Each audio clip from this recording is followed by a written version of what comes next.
नमस्कार विद्यार्थियों, हिंदी साहित्य के पंचम प्रश्न पत्र की कक्षा में आपका स्वागत है। विद्यार्थियों, हमने काव्य सिद्धांत के अंतर्गत यथार्थवाद, अति यथार्थवाद के बारे में अध्ययन किया था। आज हम स्वच्छंदतावाद के बारे में चर्चा करेंगे। स्वच्छंदतावाद, जिसे अंग्रेजी में रोमांटिसिज्म भी कहा जाता है, हिंदी में इस शब्द का सर्वप्रथम प्रयोग आचार्य रामचंद्र शुक्ल ने अपने ग्रंथ हिंदी साहित्य का इतिहास में किया है।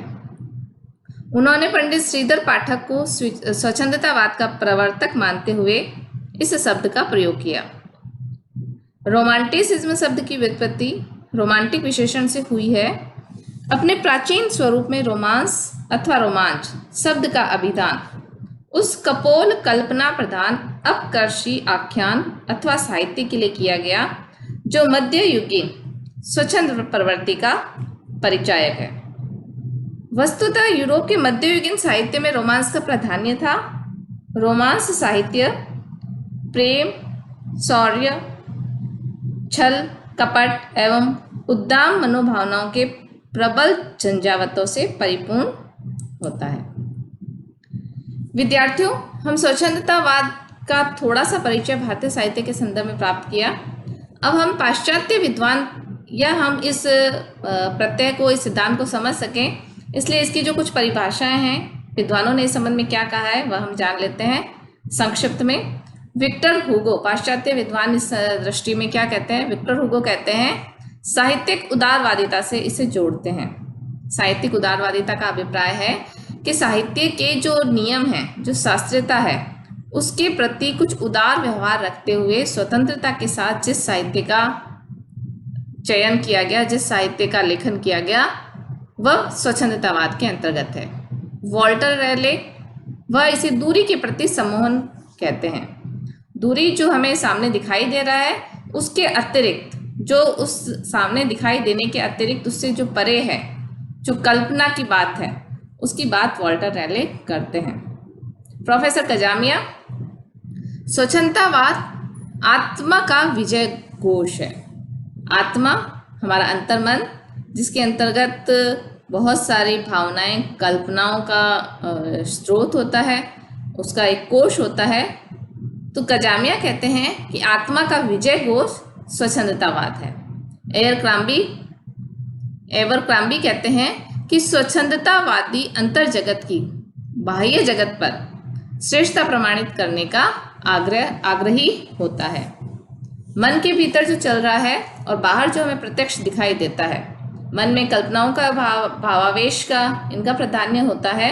तो अंतर जगत की व्यक्तिवादिता की, स्वयं के मनोभावों की अभिव्यक्ति करने वाला जो साहित्य है, एबरक्रॉम्बी के अनुसार वह स्वच्छंदतावादी है। इसी तरह से हम देखते हैं कि जो भारतीय विचारक हैं वह स्वच्छंदता के बारे में क्या राय रखते हैं। आचार्य रामचंद्र शुक्ल कहते हैं कि रोमांटिक साहित्य को आत्मा अनुभूति, आवेग धारा एवं कल्पना प्रधान मानते हैं।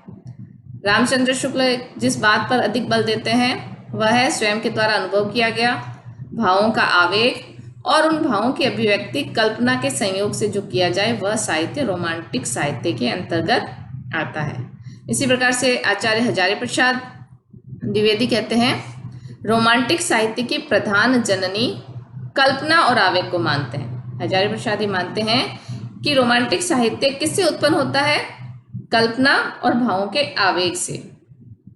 देवराज उपाध्याय कहते हैं आंतरिक स्फुट, कल्पना, भावोन्माद, कला की सादगी आदि को स्वच्छंदतावाद के प्रमुख लक्षण मानते हैं।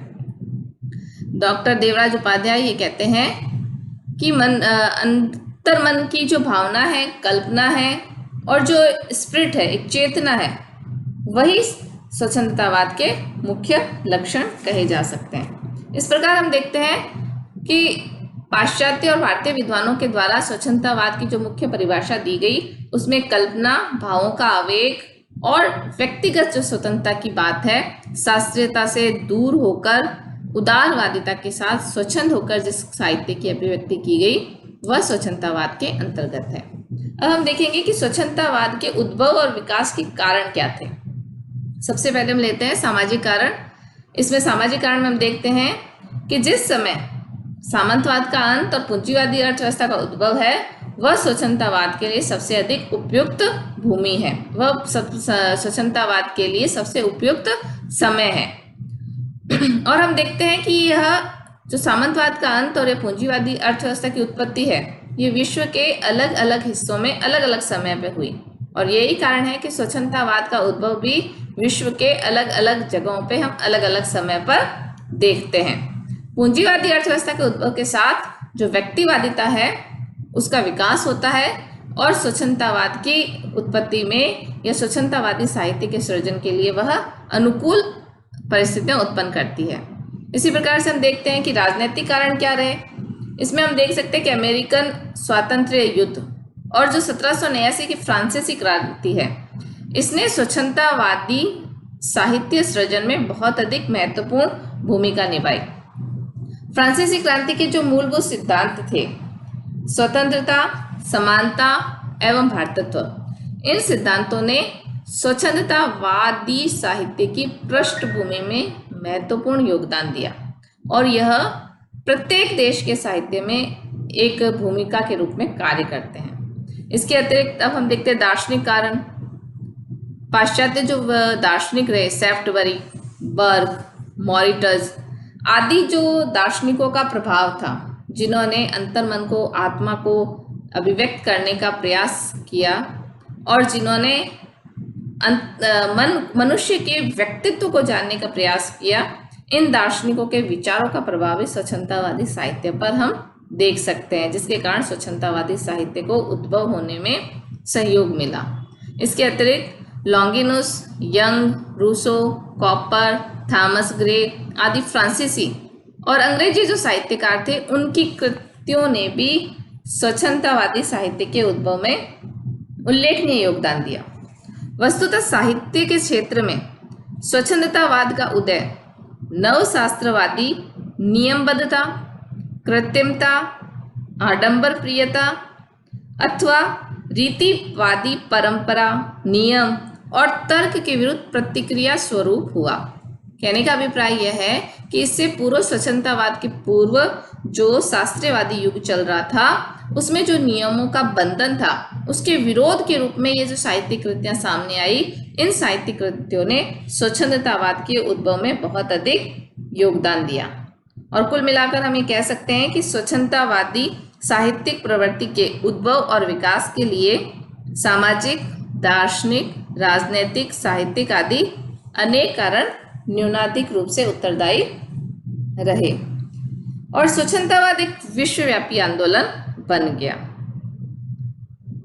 आगे हम देखते हैं कि इस आंदोलन को, स्वच्छंदतावादी आंदोलन को विभिन्न विद्वान किस रूप में रहते हैं।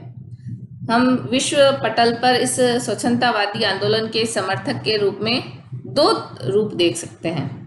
दो रूप कौन कौन से हैं? प्रथम तो ग्रियर्सन तथा कुछ भारतीय विद्वानों के अनुसार ये मानते हैं कि जो स्वच्छंदतावादी तत्व है ये संसार के प्रत्येक साहित्य में आदिकाल से अब तक बराबर विद्यमान रहे हैं। ये किसी एक विशेष कालखंड की विशेषता न होकर के जो स्वच्छंदतावादी तत्व है ये सदा से विद्यमान रहे हैं। यदि भारतीय साहित्य को ले तो ये कह सकते हैं कि ये तत्व वैदिक साहित्य से लेकर आज तक के साहित्य में विद्यमान है। इन तत्वों की काव्य में बहुलता रहती है तथा साहित्य की अन्य विधाओं में इनकी मात्रा कम पाई जाती है। इसके साथ ही किसी समय विशेष के साहित्य में इन तत्वों की अधिकता हो सकती है और किसी समय विशेष के साहित्य में इन तत्वों की कमी हो सकती है। लेकिन यह इस सिद्धांत को मानने वाले लोगों का मानना है, विद्वानों का मानना है कि यह स्वच्छंदतावादी प्रवृत्ति आदिकाल से लेकर अब तक विद्यमान रही है।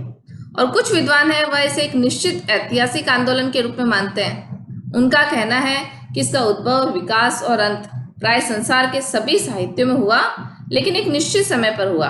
इनका उद्भव भी हुआ, विकास भी हुआ और अंत भी हुआ। ये इसे सनातन या निरंतर तत्व, स्वच्छंदतावादी तत्व नहीं मानते हैं। तो विद्यार्थियों, इस प्रकार हमने आज स्वच्छंदतावाद के संदर्भ में संक्षेप में जानकारी प्राप्त की। इस सिद्धांत का जो PDF है वो आपको उपलब्ध करा दिया जाएगा। कल की कक्षा में हम स्वच्छंदतावाद की विशेषताओं के बारे में अध्ययन करेंगे। धन्यवाद।